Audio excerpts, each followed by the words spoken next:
And let's welcome in our Friday Five, and back from the first segment, the ornery Admiral Bill Stubblefield. Good morning, sir. Full of Christmas cheer. You were full of something, yes. You were going after... you ran out of time going after Senator Thorne there. Well, no, it wasn't Senator Thorne. It was Delegate Height made this point that was just ready for rebut, but you ran out of time. I have to give him credit. You were going to go after the Badger? Yeah. His timing was perfect. He made this long-winded explanation of something, carried it to the very last second, so there's no opportunity to rebut. So let me just well done on your part, Mike. A little bit about the Badger. The Badger adapts. So the Badger, way back in 2015 when he and Mr. Hornby bought this place, right? The Badger went one-on-one with Hannah Geffert. It was supposed to be like a point-counterpoint liberal conservative thing. The Badger was still learning the media ins and outs. He thought you could just come in here and sit down and run the place with your political points of view. And after a couple of boxing matches with Hannah where he got bloodied a couple times, he finally learned if you want to win those things, what you got to do is watch the clock. You want to be the last guy with the ball.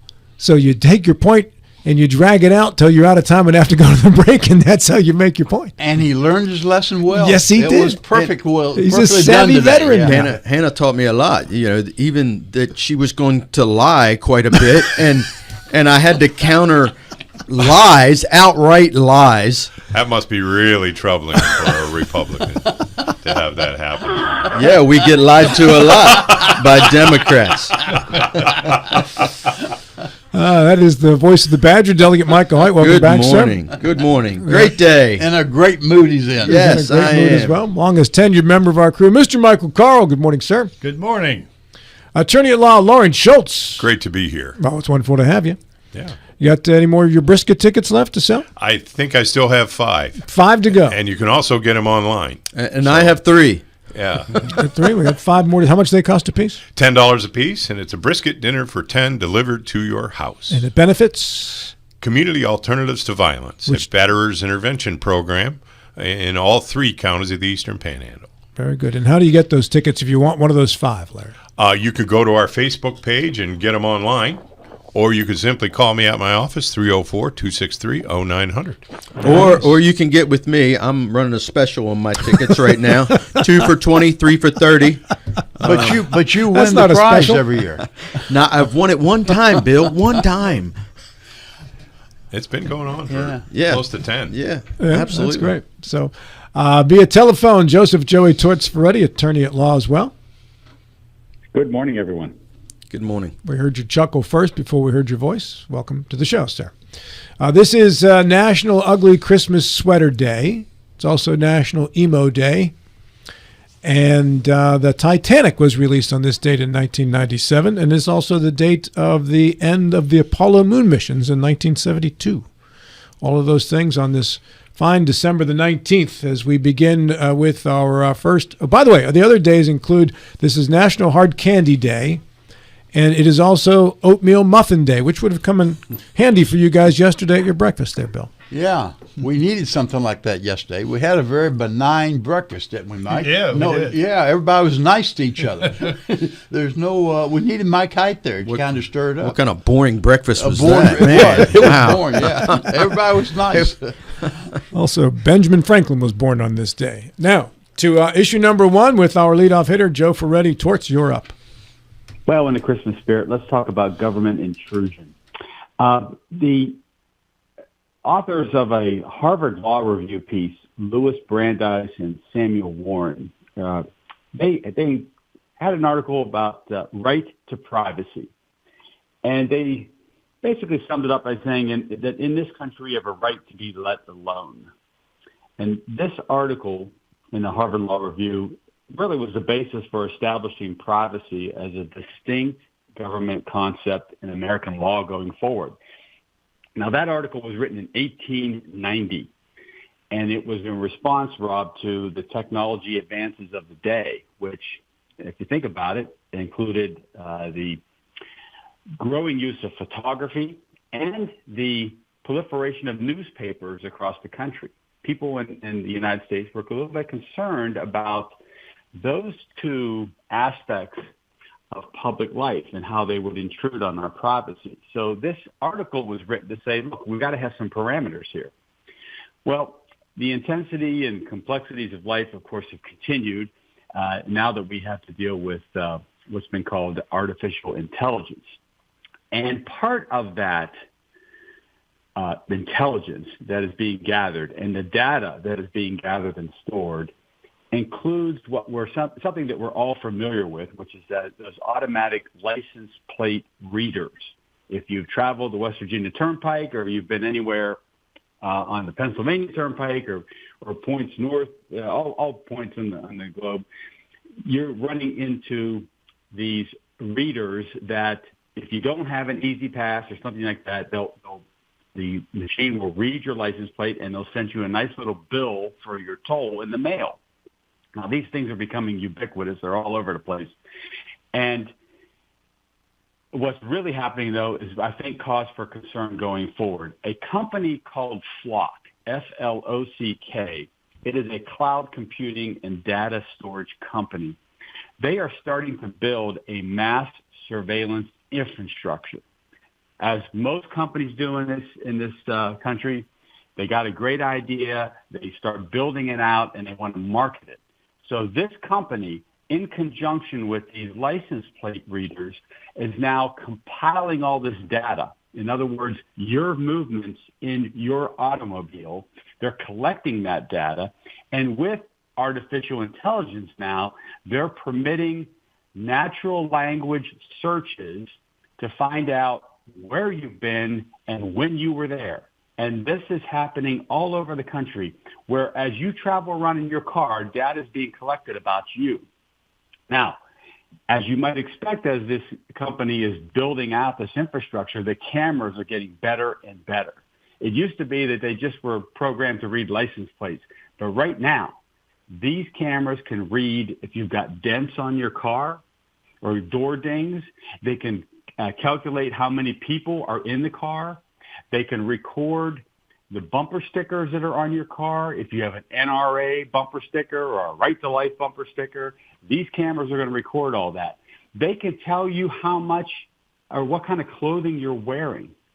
They, in addition to, of course, the reasonable calculations that they make about speed and all that.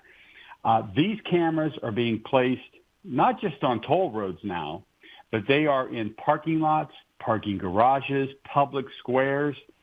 They all the major road systems are going to have them. And in West Virginia, they are popping up in places that we frequent all the time. Think about parking lots at Home Depot, Lowe's. A lot of county governments are starting to adopt them.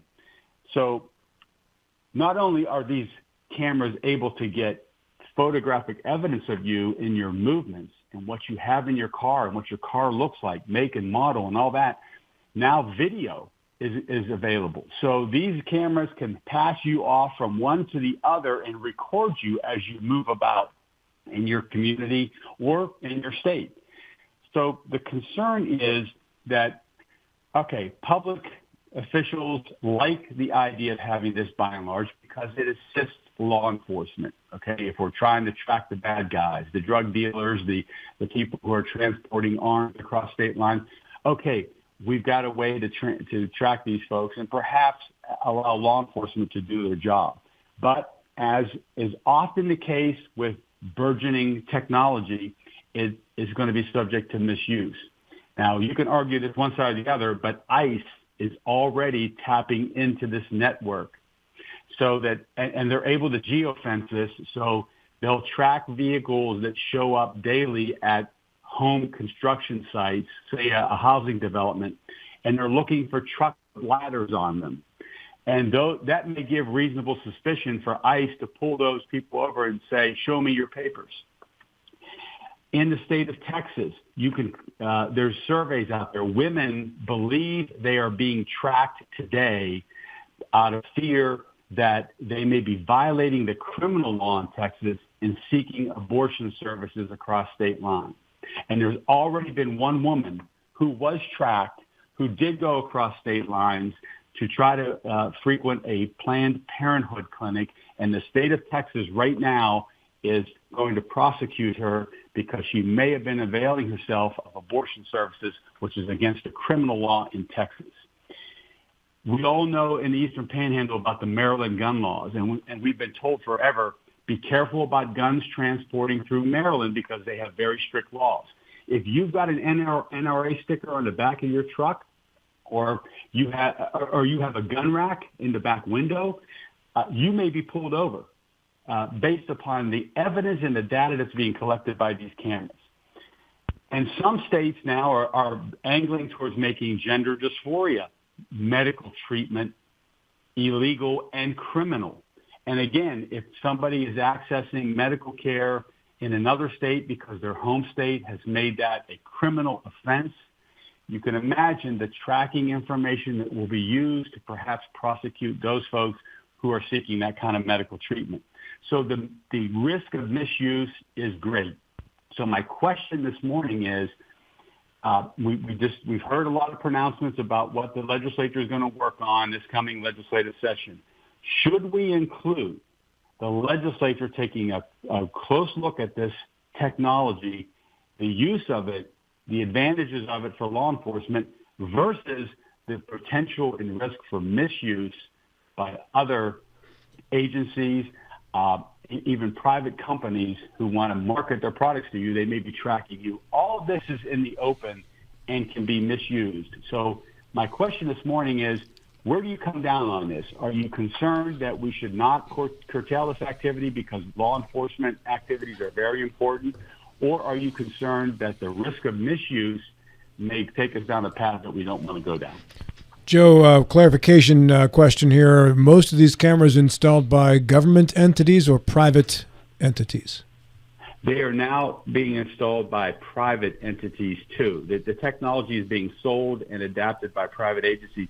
And there's also an article out there saying that this could be easily linked to the Ring cameras on people's private homes, that this company can tap into that network of information also, and that you basically have a community-wide surveillance system that's going to be in place. That's the potential for this technology and the concern that some people have about government needing to rein it in.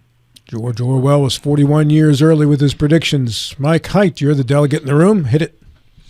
Yeah, I don't think there's an appetite in the West Virginia legislature to approve things like speed cameras or to give the government the ability to put these cameras in different locations. However, as a private citizen, as a private corporation, I see nothing wrong with putting cameras on your property. You mentioned Ring. I have Ring doorbells and Ring cameras on my property in Charleston. That gives me the opportunity to watch what's going on down there and make sure I know who's at my house because it's not occupied most of the time.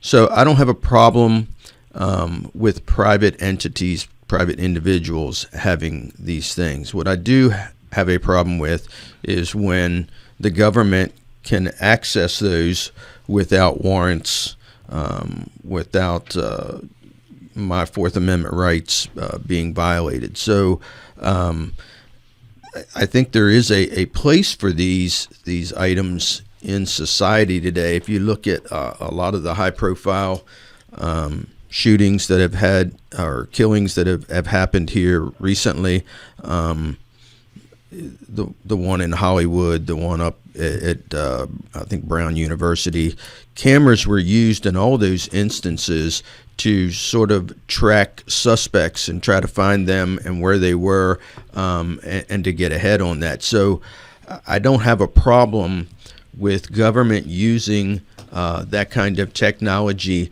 when they have suspects, when they have gone to a judge and have gotten the proper paperwork to look into those things, but not just as a general rule.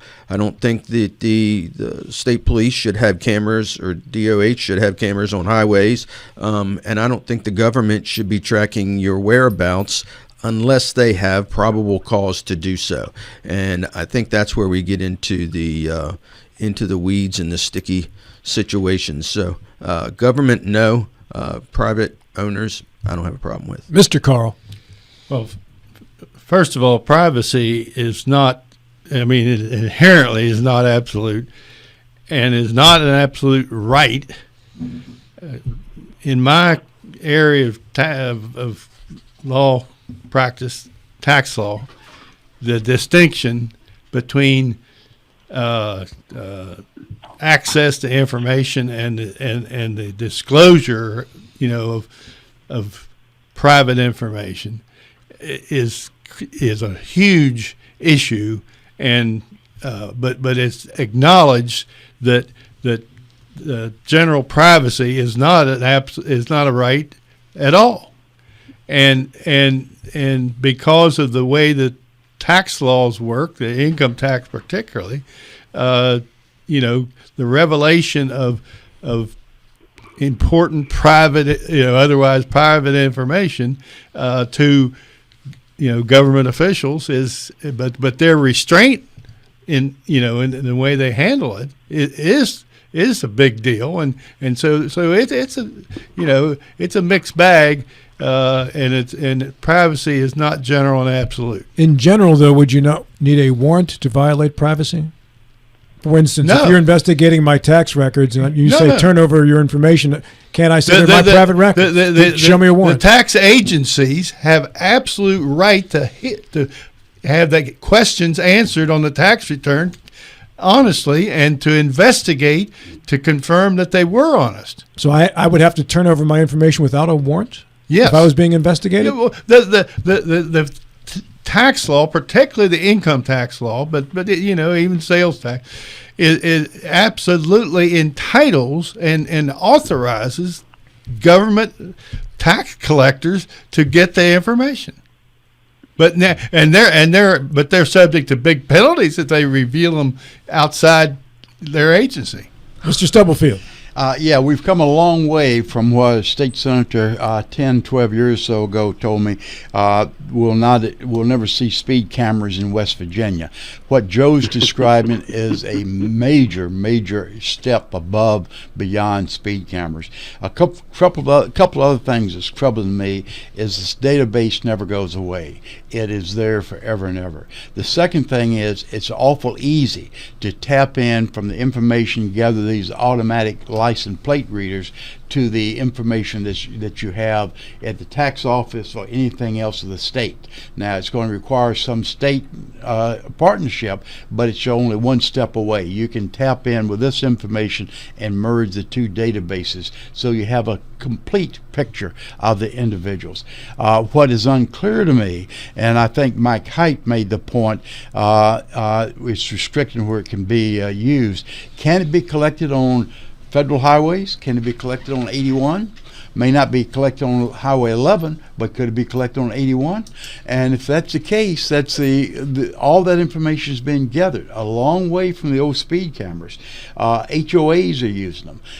So it's truly, and I think you made the point, George Orwell, 50 years early. This is exactly Big Brother watching. Now, it does have benefits. It searching for children that have been abducted, looking for criminals like we found at Brown University. It can be used for automatic toll paying. It can be used for a lot of positive things, but there is an element of risk that I think we're opening the door. And Mike, I misinterpreted Joe's question and your answer. It's my impression is the state will need to take positive action to prohibit this rather than taking action to become a partner, if you will. So I think the federal government's moving in this direction. So to keep the federal government from moving very far in this direction, I believe the state government is going to have to take positive action. Well, we certainly began aggressively moving in this direction after 9/11. Yeah, well, we started, and we've been, in every incident we have, we've been moving more and more in that direction. But with ICE and and what ICE is doing is a significant step forward over what we've been doing before. Mr. Schultz. Yes, if a private company like Flock is contracted to another private company that's running a public store, I won't mention a particular name, I deserve to know that as a potential customer of that store. So it's not so much, can we have this or not have it? I want notice. So if let's say a building supply company, I won't use any particular name, has contracted with Flock to surveil those things, and Flock can use that data for whatever they want to record me coming in and out of their place, and I know about it, guess where I'm not going to buy my home repair stuff? To that place. Not because I'm doing anything wrong, but because you don't get to film me every single place I go and then share it with everybody. And so I take a drive over to this home improvement place, and within a week I start getting emails from somebody trying to sell me some other thing from some neighboring store because they bought the data. No. That's a violation of basic privacy, and I would work very hard to discover, if the material were made available, who was going to record me, and then I wouldn't go to their store. And that I think, if enough people did it that way, that would kind of help regulate the insanity that could very well follow from this being everywhere and people using the data for whatever they want. Certainly, that home improvement company is allowed to put up cameras to protect its security and to make recordings of people who break in there when it's shut down. But sharing it with everybody and making money off of my data, no, unacceptable. And I'll just stop doing it. Then we'll put up our own Ring cameras and videotape the Amazon guy delivering the stuff to my house. It's not, and I won't sell it to anybody because it's my data. We got to be a little careful about this, or there are levels of it I can see that we don't have time to discuss today that could be truly troubling. Back to you, Joe. Well, that's the danger, is that this is a private company, Flock, that has a desire to turn a profit. And if they can compile this data and then market it to whomever they want, that can include other private entities, and this information can be misused, and it can be used to harass people. And we can get to the point where this technology is not used to investigate suspicion, it's used to generate suspicion. And that's the fear I have going forward. You know, the legislature, this is no small or big stretch for the legislature. It was just last term, there was this big kerfuffle about aerial surveillance over farms and big tracts of land in West Virginia, whether we should allow that. This is a surveillance system that is much more pervasive than that. And this extends beyond law enforcement. So when President Trump issued that executive order last week prohibiting the states from regulating AI, it's going to be easy for a company like Flock to define this as AI data, and the states can't regulate it. This is going to be a big issue going forward. The states have to stand their ground and say, yes, we need this for law enforcement. And Bill was right. The Brown University shooter was caught in part due to data from Flock. But we also have to understand that there has to be limits as to how that information is compiled, marketed, and used. It should be restricted to law enforcement, not these other private companies that have other interests in mind with this data. Good start, Joe. We appreciate it. And keeping with the spirit of your introduction, I'm going to take us out with the music of the Alan Parsons Project. The name of this song is Eye in the Sky. Don't try this at home, folks. I'm a professional. I just warned you before. Don't try this at home. You are a professional. All right, with issue number 2, the Admiral, Bill Stubblefield, you are up, sir.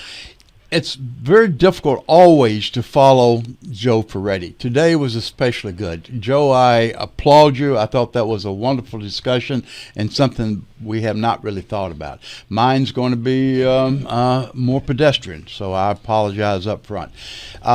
From a very early age, we've been taught by our parents, our teachers, our friends, speak no ill of the dead.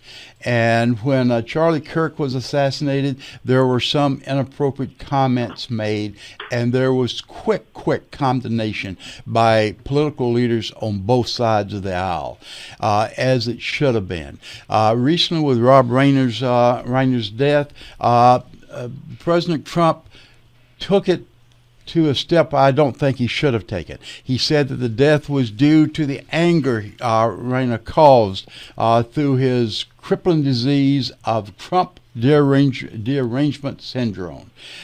He said Rayner was known to have driven people crazy by his raging obsession of President Donald J. Trump, which the president wrote in caps on Truth Social.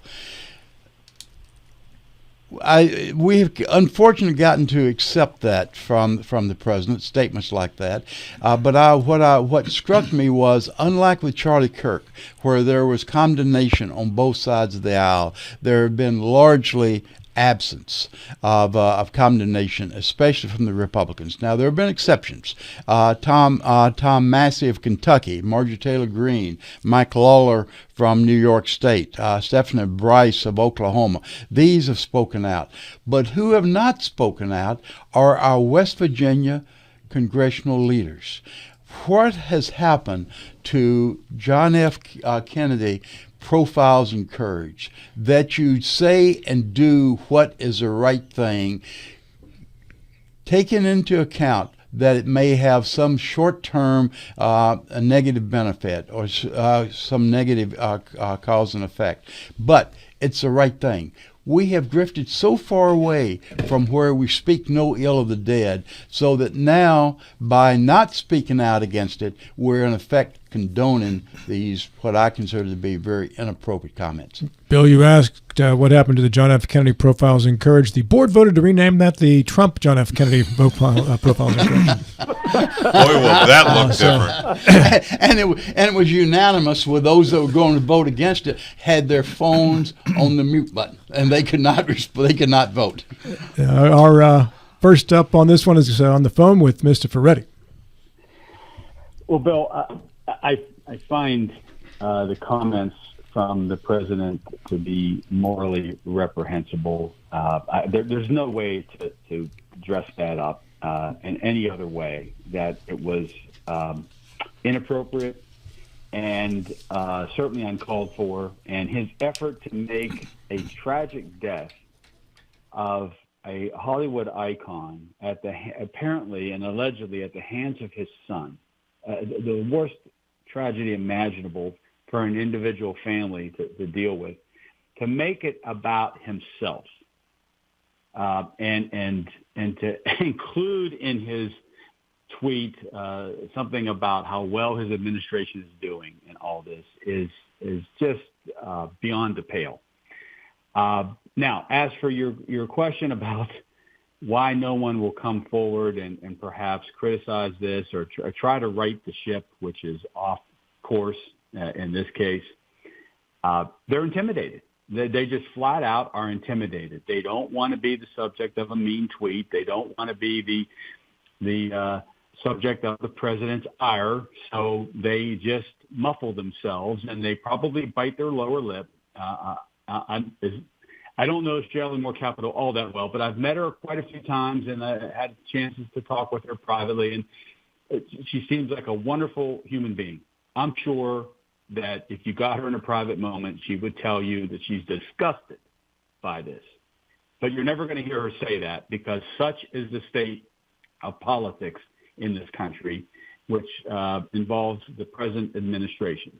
They have their thumb on everything and everyone, and you toe the line for fear of being knocked down by a presidential tweet. And that's just the state of affairs. It's unfortunate. These folks are elected leaders. We look to them for leadership. You're just not going to see a whole lot of it in these days. Mr. Carl. Well, first of all, I have to say that the thought that you don't speak ill of the dead is, I've heard the thought before, but it's never had the slightest weight of significance to me. Your right of expression doesn't change because somebody died, as to that deceased person. It's such a minor issue of don't speak ill of the dead that I have no regard for it, and I'm not going to criticize anybody, whether it's Trump or one of his opponents. who got involved in that. Mr. Schultz. Yes. I think the term that occurred to me most quickly after I read Mr. Trump's social media post about it was gratuitous. In other words, there was no purpose whatsoever for blasting this guy who, literally his body hadn't probably completely cooled off yet from his passing. And the reason there's a rule, you shall not speak ill of the dead, I believe, is to instruct us. It's sort of like thou shalt wear pants. For example, and not walk around naked from the waist down, because it's a bit of advice we give to people not to show themselves to be awful. And this is the President of the United States who showed himself to be awful. Now the question is, profiles in courage is kind of an important notion in my view, because we want to encourage courage in the United States of America. And what our elected representatives in this state, our federal reps, are not encouraging courage, because the way you encourage courage is by displaying courage. And, you don't have to rip Donald Trump apart like the worst enemy he's ever had. There's plenty of those folks out there. But you could very quietly, and Ms. Moore and Mr. Moore and Ms. Miller and Mr. Justice haven't done this, you could very quietly say, I really am not happy with that sort of behavior to a person who just lost his life. And I wouldn't like it to be done to me or my family members in a public way by the President of the United States. You don't have to say, okay, that's it, I'm switching parties and I'll never vote for anything Donald Trump puts up again. Nobody's saying they have to do that. But the simple human decency of saying, I was really kind of disturbed by that, and that's really not appropriate, would have been perfectly fine. But we didn't get a hint of that from any of those four people whose salaries we pay. Mr. Haidt. Well, first let me address the Charlie Kirk issue that Bill brought up. You'll have to do some research and point to the people on the left who were kind in their words afterwards and condemned those who had adverse things to say about Charlie Kirk, because I don't know of anybody on the left that did. So you'll have to point that out and show me those quotes, because there were a lot of people on the left that were very nasty in their comments about Charlie Kirk, and I didn't see anybody condemning them. That's not to say that this particular instance was any better. This particular administration is very retaliatory against anybody that speaks ill of Mr. Trump. And I can see why our congressional leaders would be hesitant because of that retaliatory actions that would happen. So I don't fault them for that, because they still want to get bills passed and things done. You know what? I will speak for them.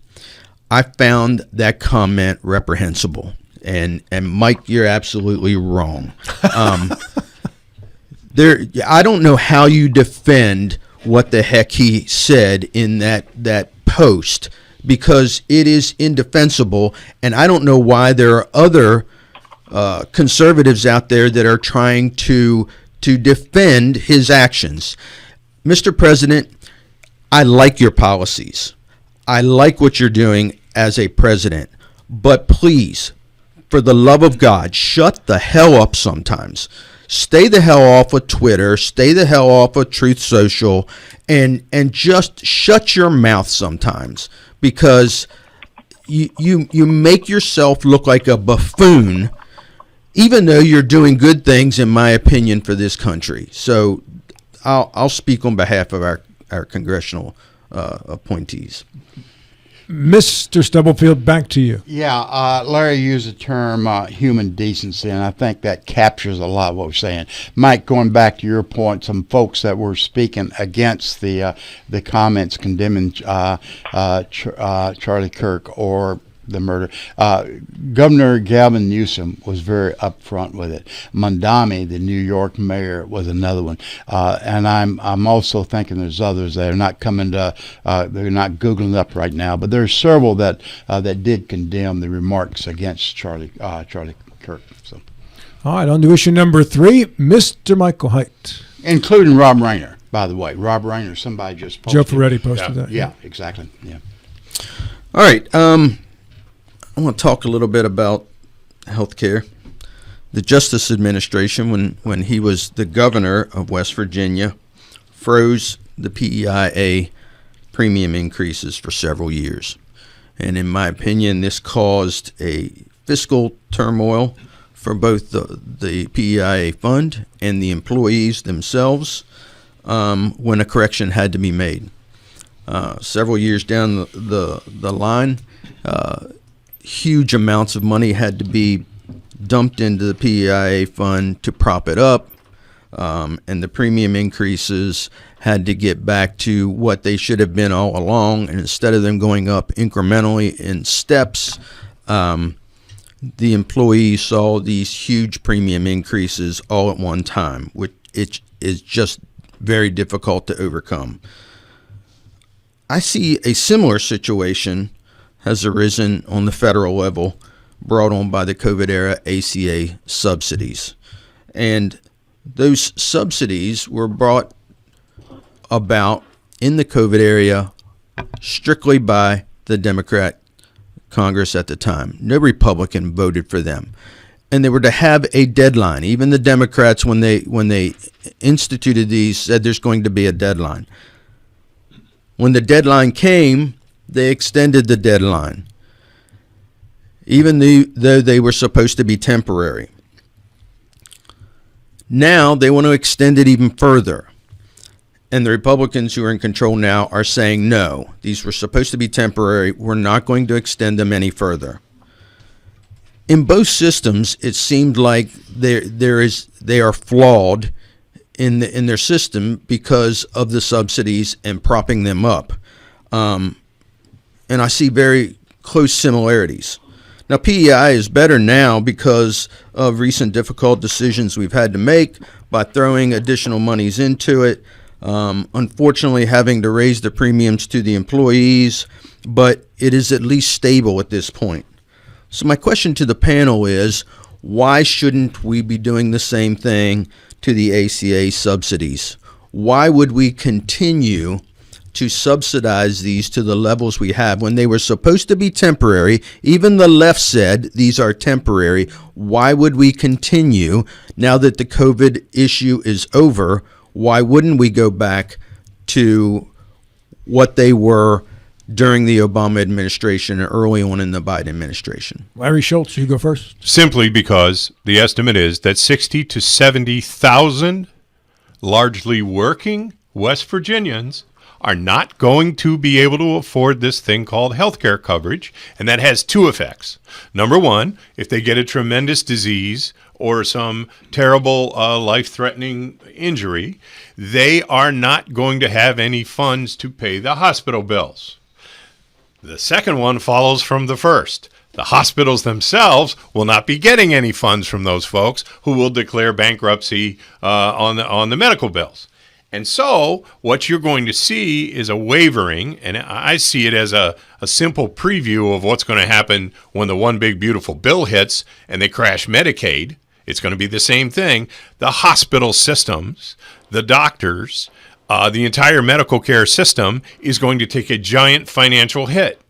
How many small hospitals in West Virginia will close by the loss of 60 or 70,000 potential patients who won't have enough money? They'll go to the emergency room, and if you can save their life in a moment, that might work. But as far as getting treatment for the illness that is causing these terrible problems, if you don't have insurance, they won't get the treatment. And if they don't, then eventually, of course, as they get more ill, they'll lose their job. And then they wouldn't be eligible for the ACA. They would be eligible for Medicaid. And right about then, they're going to cut the Medicaid too. And I believe that the real fear people should have, even if you aren't threatened by any of this because you never had an ACA and you're never going to be on Medicaid, the real fear people should have is once the bankruptcy door puts a lock on the hospital door, then I don't care how much money you got, you're not getting in there. That's how it works. And what are we supposed to do? It was similar in some respects with PEIA because there's an awful lot of PEIA recipients around here. And if they lost their coverage, we know what would happen to the local hospitals. Because some of those people, a certain percentage of those people who had PEIA, if they can't get it anymore, or if the school systems go bankrupt trying to pay the premiums, then we're going to have a follow-on bankruptcy of some healthcare providers. And if you're going to dismantle our public health system, go ahead and do it, but let's not pretend that it's fiscal conservative or fiscally prudent. Destroying the healthcare system is going to cost us a lot more money than paying more for insurance. Michael Carl. Well, all this just exposes or reveals the problem of healthcare funding in America at all levels.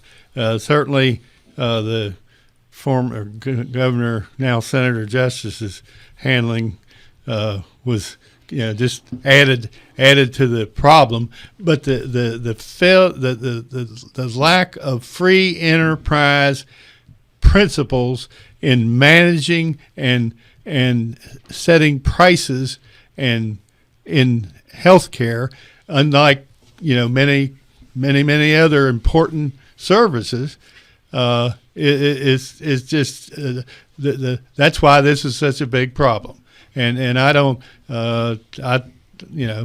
we're so deep into the reliance on governmental involvement and the non-involvement of the real free enterprise principles that I don't think there's an answer, and I don't know that we could revert back to free enterprise anyway.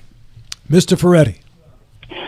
Mike, the way you framed the question, I believe, your premise that these were subsidies that were set to sunset at some point is factually accurate, and your argument has appeal in that regard. The problem that exists here is the concept of TINA. TINA stands for there is no alternative. And to my way of thinking, the Republicans would have a great argument if they had an alternative to what we have in place now. But their failure, dating back to the beginnings of the first Trump administration in 2016, he has consistently promised up until just this past summer that a plan was going to be introduced by the Republicans so that Obamacare could be repealed and it could be replaced. There is no replacement. And when there's no alternative, you just can't throw open the doors to whatever. We're down this path where these subsidies from the COVID era have been in place for a few years now.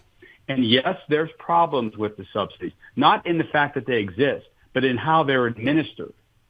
Okay? We took away the income caps for subsidized health care. So if you're making $450,000 a year, you can get coverage under the ACA, and it can be subsidized today. That shouldn't be. We had income limits before. We have subsidies in place now that really incentivize people to choose the most expensive health plan when they're online, because there's no penalty to the individual to do that. The government just puts out a larger subsidy for that plan. There should be some they should be incentivized for people to pick the plan that not only fits their needs, but also economically makes sense for them. And when the subsidies are set up where it doesn't matter, everybody picks the most expensive plan. Those things need to be changed. But we don't have anybody who wants to get down in the weeds on this. They just want to demagogue the issue and talk about how the Democrats are controlled by the insurance industry. It was the Republicans who invited the insurance industry into the ACA to begin with. Obama wanted Medicare for all. It was the Republicans who said, oh, no, we got to have an insurance-based system. That's what we got. So to make it work, it had to be subsidized.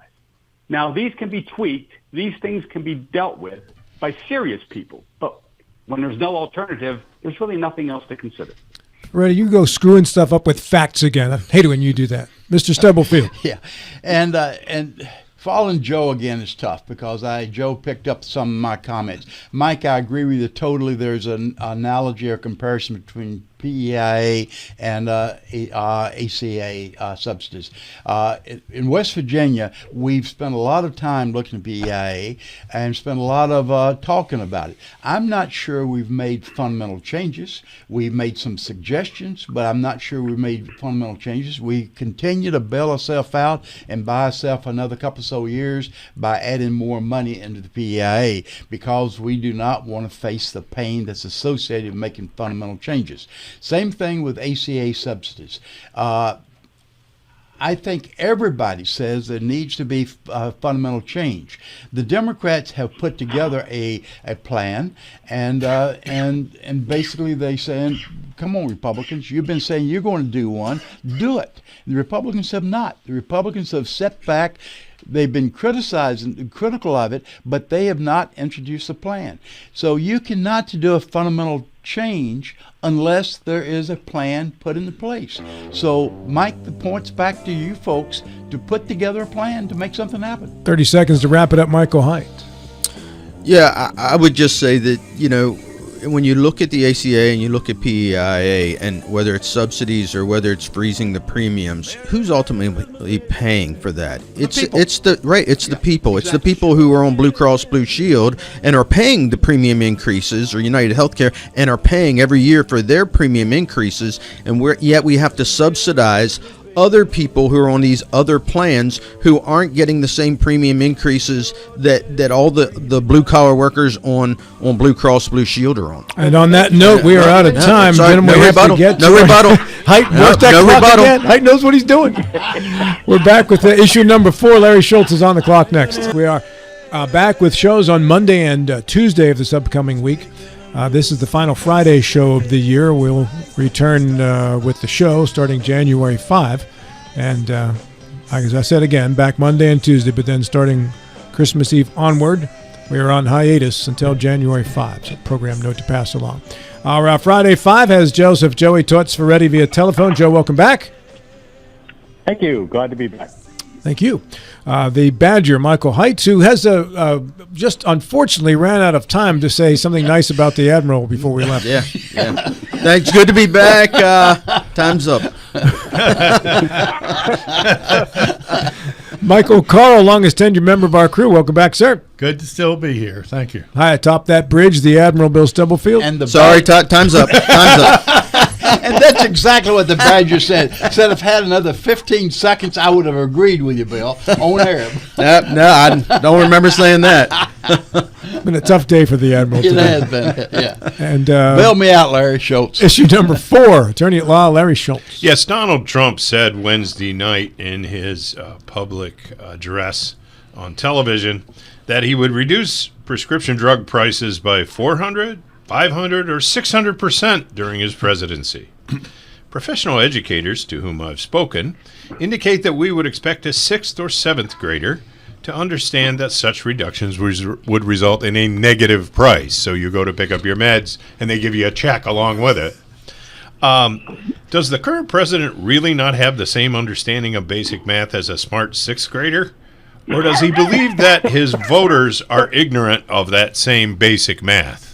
And please, whichever one you pick, explain to me how we got here. By the way, I will also note, if you want to say, well, this is just a one-off mistake, no. He's done this repeatedly about various topics. He believes that, apparently, that either that we might believe that if you reduce something by 1,000%, you've really done a great thing.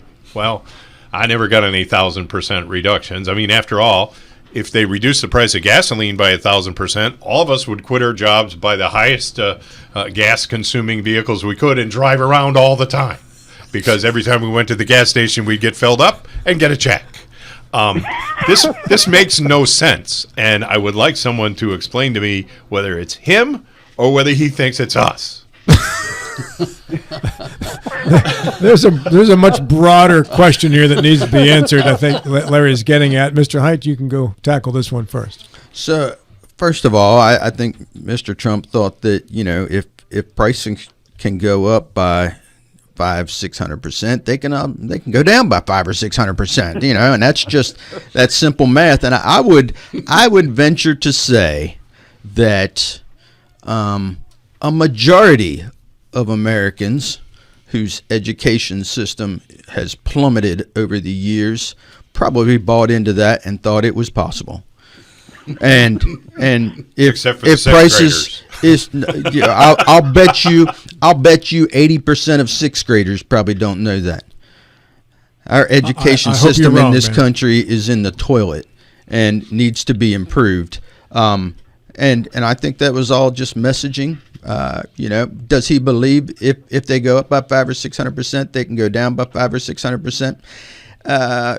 Probably a snafu in his messaging, and I would think a businessman who works with numbers all the time would know that that's not possible. But it certainly worked with the American people, and I think that messaging with the American people, probably most of them bought that. Hey, we can reduce things by 500 or 600%. Even the casino revenues didn't go down Yeah, that far. or You never miss a chance, this could be why he had a lot of businesses go bankrupt. I don't know. Okay, I'm just throwing it out there. I think the majority of Americans who heard this were like, "Wow, 500 or 600%. Woo, hot dog." Mr. Ferretti. Mike, you stole my thunder because I was going to cite that as a reason maybe he has stiffed all these contractors and subcontractors Sorry. over the years. Yeah, it's all right.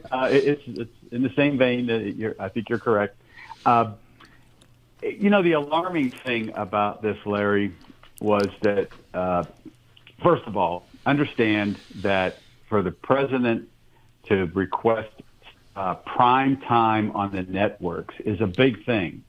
You better come forward with some sort of major announcement or policy matter that needs to be brought to the attention of the American people.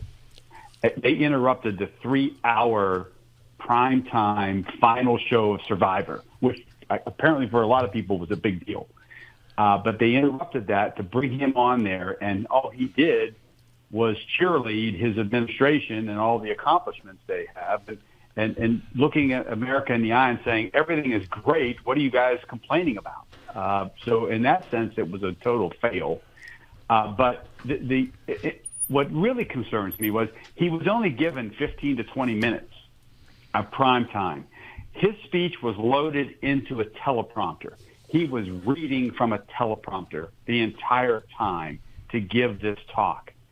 Somebody else who perhaps does not have math skills put that in the teleprompter because he read it. He didn't ad-lib that. He was reading that, and along with everything else he said, a lot of it factually inaccurate.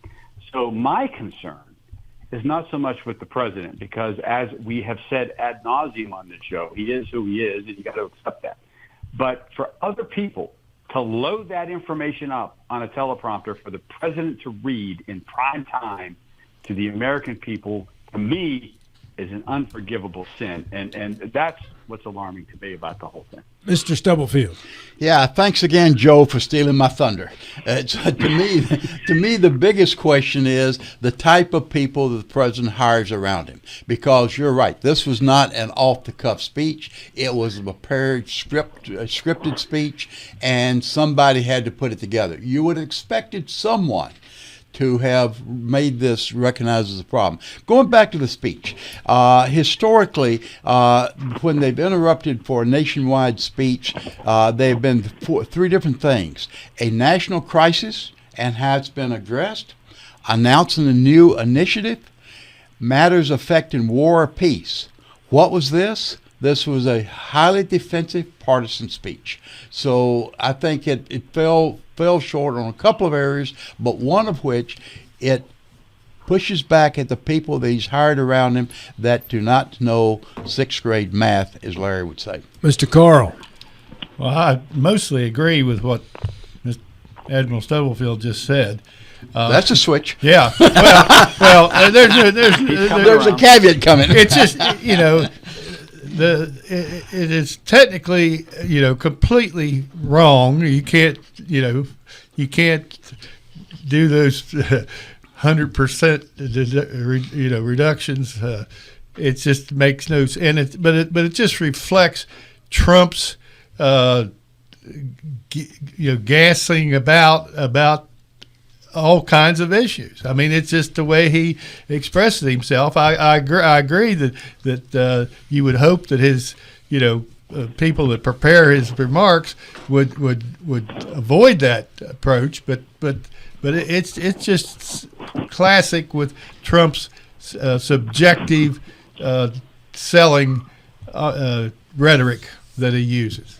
And that's the point there. And this room's going to make me actually come to the defense of Trump on this one here, because I think that speech, we're going to reduce prices by up to 600%, is very much in keeping with what President Trump does. He's the salesman.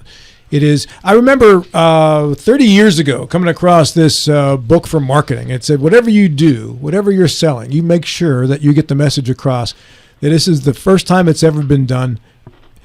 It's going to be done better than it's ever been done before. It's the biggest thing that's ever happened. You don't want to miss this, because if you do, your life will never be the same. And that is exactly how Donald Trump has presented his life to this point. Yeah. Right? If you ever watched any documentaries about the man, this is what it is. It's about hype. It's about selling the best car on the lot and making that car the one that you can't live without. Right? So if we're going to reduce prices, sure, you can reduce them by 100%, but I'm going beyond that. I'm going 600% reductions. I'm saying when I sell this car to you off the lot, it's marked down 600%. You know why? Because nobody cares that you can't go down by 600%. It sounds great. It sounds bigger than life. It sounds like this is the greatest thing ever, and that's what I'm selling. And that's what he sells, and people love it. The people that support him do. I mean, around this table, you might not like the math skills in that, but the guy went to the Wharton School of Business. He knows how to do math. He knows how to do math. You don't go to Wharton and not know how to do math, right? You might if your billionaire father sends you there. You still need to know how to graduate. You still got to know how to do Still math. got to make the grade. There's been plenty I'm sure that was all anonymous the whole way through his time at Wharton. His dad was not that big in the country in terms of an influencer 50 years ago. He wasn't, right? Who ever heard of his dad before Donald Trump made himself famous? I never heard of his dad. Did you? No, right? So I think that this is just another one of those hype things, and I think it was done on purpose because he can get away with it, and because this is what he sells. This is what he does. Larger than life kind of stuff. It's how he got to where he is. So no, I don't think it was a mistake. I think he knows how to do math, and I think if this is what you do and this is how you sell things, I thought it was great. I thought it was genius. Marketing, baby. Who's going to call you on it? Well, it's just like saying something was great. Yeah, it's the greatest thing ever. And the other aspect of that is, and I've dominated too much, I'm sorry, but the more people get on him and criticize him, the more his base loves it and stands up for him. Loves him and stands up for him. So, all right, you want to get on him about his 600% math? Who cares? We don't respect your opinion anyway if you're criticizing them. So what do we care that you can't go down by 600%? Go ahead, Joe. Well, the only thing I would speak to is the problem with that is the next time he has to go on national TV and make the case for war against Venezuela, who's going to buy it? I mean, if this guy is a salesman and he overstates everything and it's all puffery, and he's going to advocate putting our military service people in harm's way off the coast of South America, how are you going to make that case? Joe, the same people would not support his case regardless of how good the case was, and the same people who support him will support his case no matter how poor it is. But that says a lot about us. It does. We're starting to see some erosion from that point of view, actually. Yeah, and the more times much. you bald-faced lie to people about stuff and they get the impression that you're saying these things that aren't true, not because you don't understand that it's not true, but because you think we're too dumb to understand it, that gets a little insulting to be talked down to that way. Yeah, will people trying to sell you a car maybe tell you stuff that's an exaggeration? Sure. That's part of the thing. And when you go in to buy the car, it seems to me you make a judgment. Okay, calm down and listen carefully. But if this person somehow tells you that's an anti-gravity car, then maybe you should take a hike because they're a liar. I mean, there is no anti-gravity car. But you act like presidents haven't been lying to us all along. Well, I never had anybody lie to me about sixth grade math. And this is pretty basic. And it's pretty clear because he's done it repeatedly that he doesn't know himself. And that is by itself, set apart from everything else, deeply troubling. Because if we don't have a president who can do sixth grade math, aren't we in some danger? Issue number 5, Michael Carl. This would be a little less difficult. Holy cow. Fifth grade? What will be the partisan political impact of Trump's recent meeting with New York Mayor-elect Mamdani? All right, Larry, you're on a roll. Go ahead and start. Sure. I think the partisan political impact will be that most of the falsehoods that Donald Trump said about him during the race will now be, they'll be saying, oh, yeah, that's like the 600% thing. We can just ignore it. And so I think it helped Mamdani. I don't know that it necessarily will help Mr. Trump because when he goes in and acts like a nice person to somebody like Mamdani, because we know he's a salesman, we say to ourselves, what does Donald Trump think he's going to get out of this? Not, ooh, Donald Trump has changed 100%.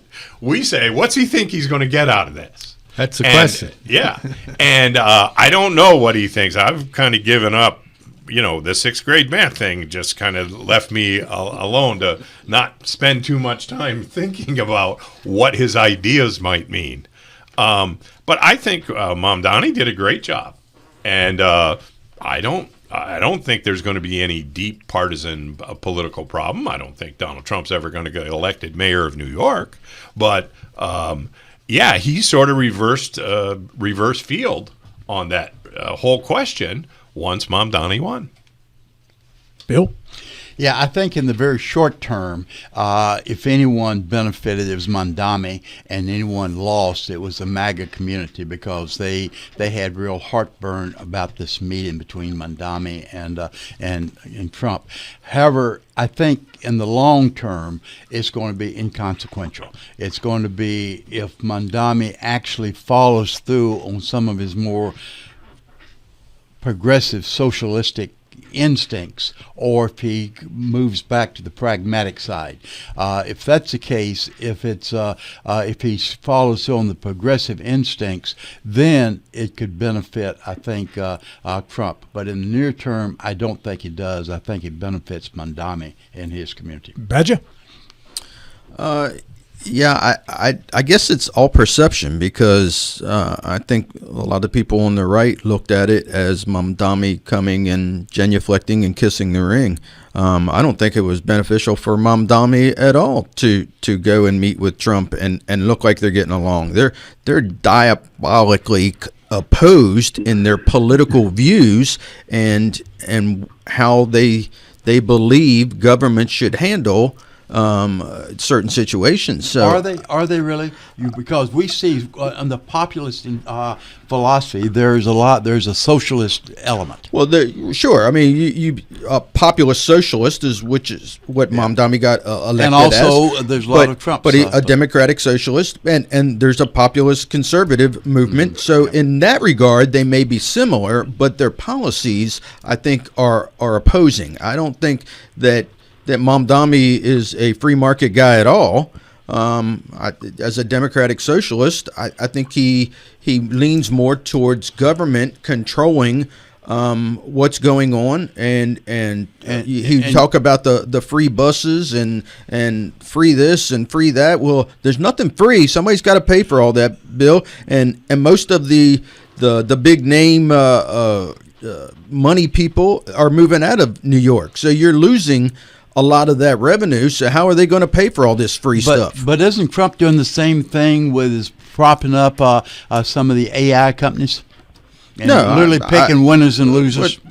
You could make that argument, sure, but I think ultimately Trump is a free market guy, and Mamdani is not. Well, you can't be a free market guy if tariffs are your answer to correcting the market. Well, you can if we have the greatest economy in the world, and people who want to come into our market want to come in to our market without tariffs and yet put tariffs on us to get into their market. I think tariffs, and the way he's using tariffs, are to say we need free and balanced trade. You can't say there's all these restrictions to get into your market and then expect there not to be anything to get into our market. Well, then you're not free market. That's right. And Sure. We've had the best market in the world for the last 50 years. Best economy in the world for The the last free 50 market years. is not absent taxation, and that's what. Free market has to go both ways. So if they're going to restrict markets and they're not going to be free market in their countries, then it's not a free market. Well, it's not a free market if you're applying taxes onto people that are coming into your market. That's correct. Let me interject something. Can I else. I got to go to Joe real quick because Sure. you've not been heard from yet. Go ahead, Joe. Yeah, I would just want to say, I'll sum up the Mamdani meeting as crass opportunism on the part of the president. And I'll look at this cynically. I mean, why does Rob Reiner, who got knifed to death, warrant the scorn of the president? And somebody who's to the left of Rob Reiner, Mamdani, gets an Oval Office visit. Guys, it's crass opportunism. I would bet while the cameras were rolling, everything was chummy, and people were applauding the president for reaching across and saying, hey, we can deal with each other here. I bet privately it was implied, if not explicitly stated, hey, nice city you got there. I'd hate to withhold all the federal funding. Look, the son-in-law, Kushner, has development companies operating in Manhattan. The president has his company operating in Manhattan. This was an attempt by the president, I'm sure, in his narcissistic way, looking at what's in it for me with this new mayor. That's all this was. It was for show, but behind the scenes, that was, I'm sure, what was implied. And that, to me, sums up the meeting in a nutshell. And go ahead, Joe. Mamdani called him a fascist, and Trump agreed. He agreed.